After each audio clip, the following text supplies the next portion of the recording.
Now, urgent questions coming from what Laurence had to say would be the opportunity. If not, we could go to Javier. Thank you for your talk, Laurence. My question has to do with this idea of hybrid institutions and then your alternative of kaleidoscope institution. Could you elaborate on what the differences, the analytical differences, are they mutually exclusive ideas, or is it possible to have hybridity in one place and kaleidoscope in another place? So you said hybrid institutions. I tried to talk about hybrid regimes, and by a regime, I specified that it would be an internally coherent set of procedural rules for making decisions and allocating leadership positions that would be durable over time, right? So if you define a hybrid regime in that way, there is a difference between that and the kaleidoscopic idea, which is that those rules keep being contested and changed. Now, if you, however, and I know this is in some of the papers that I've read for later on, and it's implicit in what Andreas was saying also in his presentation, if you say, well, that's a rather narrow definition of hybridity, and actually there's hybrid institutions, that's the word you use, not hybrid regimes, what's the relationship between hybrid institutions and kaleidoscopic?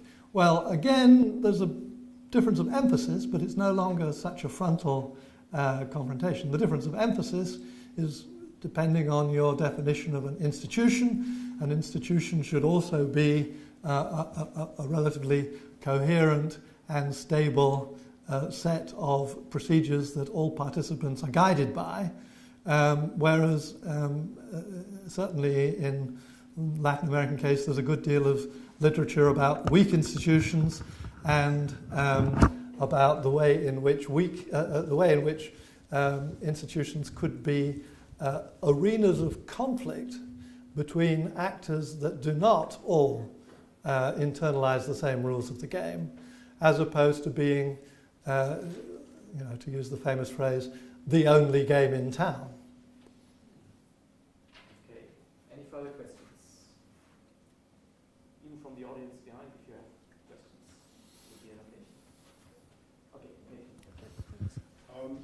I want to push you on this toolkit idea. Your first comment.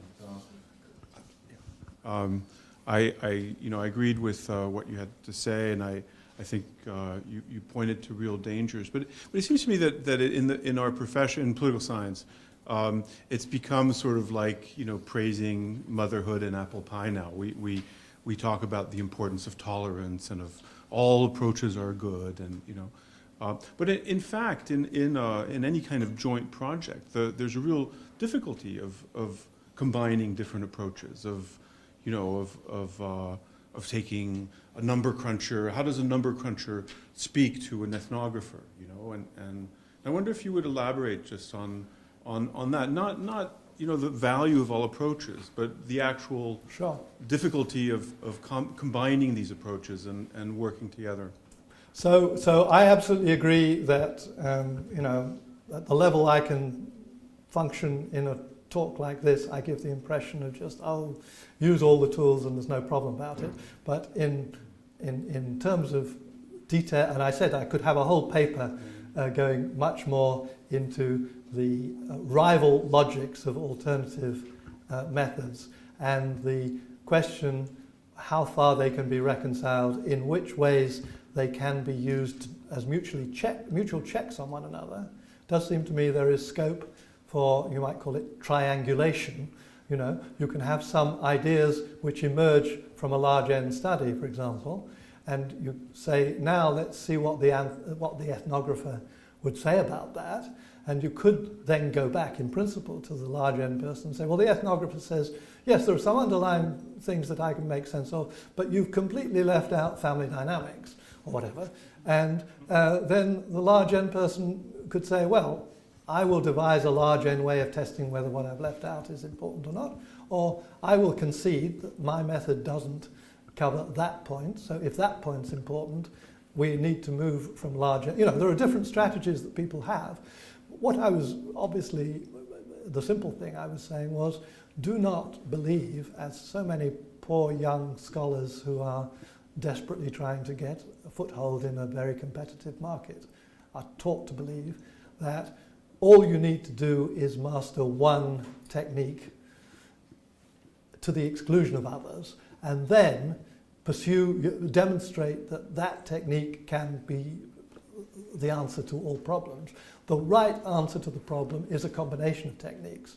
You need, at the same time, to master the best practice in the techniques that you are bringing to bear, while being open to, and I'm not saying being open to is, it's like mother and apple pie, while actually being constrained by the rules of the disciplinary game to explain substantive problems. This is the challenge. The question is it my data and my method which determine my finding, and that's all there is to it, or is the reason why the finding should be achieved because there is a social reality there which needs to be explained? If we accept that there is a social reality that needs to be explained, then instead of being absolute, any particular method is of whatever functional use it can show itself to be, and it competes with other methods for addressing the same problem. And the likelihood, at least of the problems I've been talking about, is that more than one method will be needed in order to make progress. And in order, among other things, there are several conceptual questions here. There's the causal question. In the background, different methods make different assumptions about what an explanation is and how objective and indispensable is the causal logic that gives rise to that. If you're actually trying to explain what's happening in Crimea or in the Ukraine today, a certain modesty about which causes can be relied upon and which lines of inquiry will actually, is it elite level calculations? Is it mass survey attitudes revealed by public opinion? Is it some kind of oligarchical manipulations behind the scenes? There are multiple possibilities there, and if we want to explain what's just been happening in Ukraine and Crimea, we would need to bring in a fair amount of contingency. We'd need to recognize that not all processes of regime change can be explained in terms of high predictability social science laws. You could say, I'm not interested in anything if it's not a high predictability social science law, but in that case you're saying, I'm not interested in explaining what's happening in the Ukraine. Thank you. Now perhaps to take back Joseph for a third question before we move. Well, it's not really a question, it's more of a comment I was tempted by Nick's question. I think cross-area studies pose particular methodological challenges because in the past, for the most time, it has been relatively easy to work with established international data sets.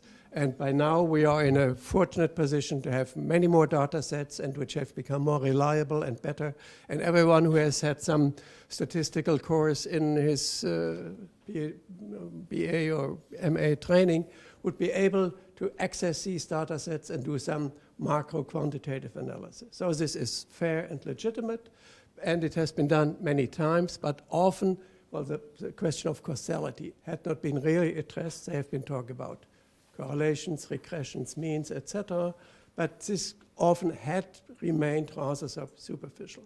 On the other hand, for many PhD students, it's very tempting to go deep into a single case, which is always a very good approach. But then the problem arises how to generalize from this approach. How far do the concepts travel? How far do your methods travel? And what can you draw as a further reaching insight from your case study? So these methods have been qualitatively oriented, which are more or less all fine, but they have these restrictions. But for cross-area studies, and this is a more recent development during the last 20, 25 years, there have been some approaches, and some people have been involved in this, to deal with small and medium n situations. And these are the most typical for regional studies and also for cross-area studies, where you want to draw some insights from a limited number of cases, remaining or keeping some of the depth of your approach, and sometimes often, and this requires a team, the interdisciplinarity of your approach, but going across a somewhat larger number of cases. And this is, well, the realm of QCA and related methods and so forth. But I think it's important to keep in mind that for a place like GIGA, this is the kind of methods to follow up, at least as one of the parts of your toolkit, as Laurence put it. And I think there are some still limits to that approach, some further challenges to be followed, and it's not all nice and fine, but there have been important steps forward during the last 20, 25 years in this respect, as far as the comparative method, or the methods, or the toolkits of comparative methods are researched.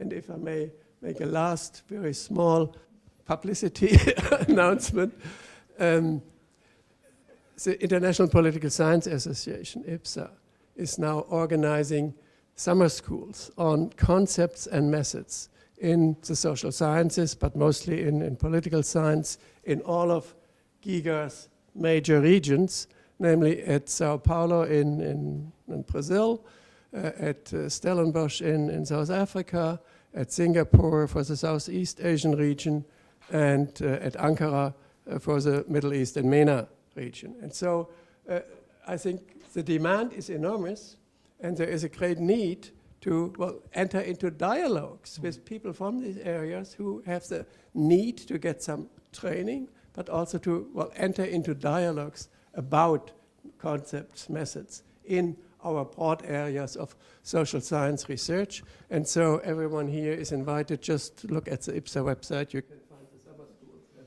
I can assure you have excellent training and very highly motivated participants. Thank you. So if I could just make quick footnotes to that, I agree with everything that Dirk has said. I mean, a method which I would have been interested in promoting if I was giving a full lecture on the subject is paired comparisons, and not just QCA, but there's a different logic which may follow from paired comparisons. There's a debate, a methodological debate, which also needs to be had on.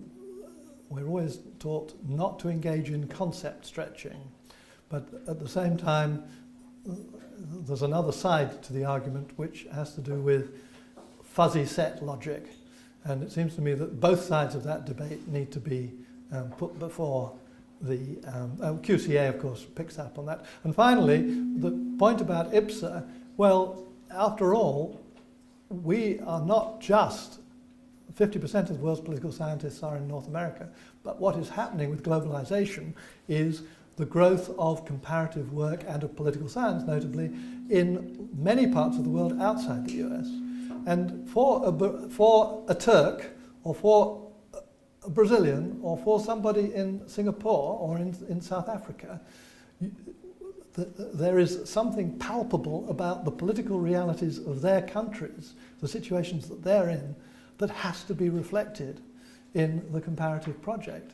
And that's why these methodological things will not simply surrender to, the requirement of the King Keohane Verber cookbook, because there are lots of people out there cooking, preparing other meals with other ingredients in a different climate. Okay, thank you very much, Laurence. I would not have expected us to be already so deep into comparative area studies and methods, etc., at this stage of the conference. But you see, if you engage the right people, you are quickly there. We will go now for a coffee break, and please be back in 15 minutes for our first block then of papers. And I hope that we can keep that spirit. Thank you very much.